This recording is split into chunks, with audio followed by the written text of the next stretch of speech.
I'm Andrew, Fairweather Farmer, and today we're talking about growing your own ginger.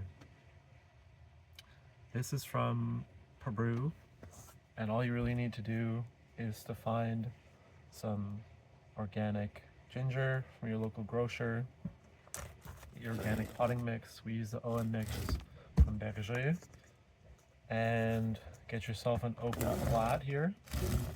As you can see behind us, we're just placing the ginger seeds face up with the little eyes facing up, because that's where the roots are going to sprout from.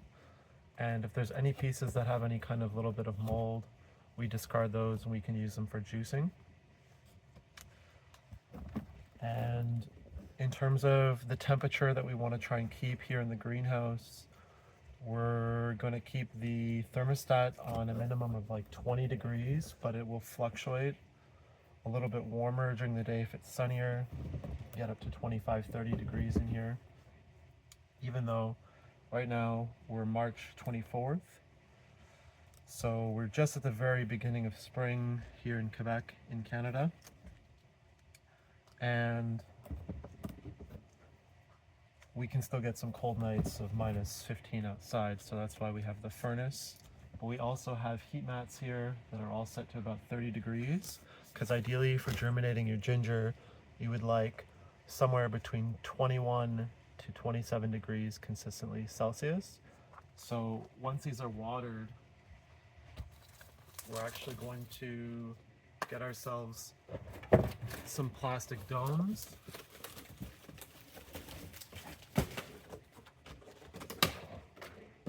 Like this, that we can use to cover the seedlings, and that's going to provide a second greenhouse effect, especially at night. It's going to help to keep it higher in the temperatures. And then we're going to be watering them, but we don't want them to be soaking wet, because then the ginger can rot, and you have to check periodically, and if there's a piece that starts to rot, you should take it out so it doesn't spread to the rest. And it'll take about 2 to 4 weeks for the germination process to occur.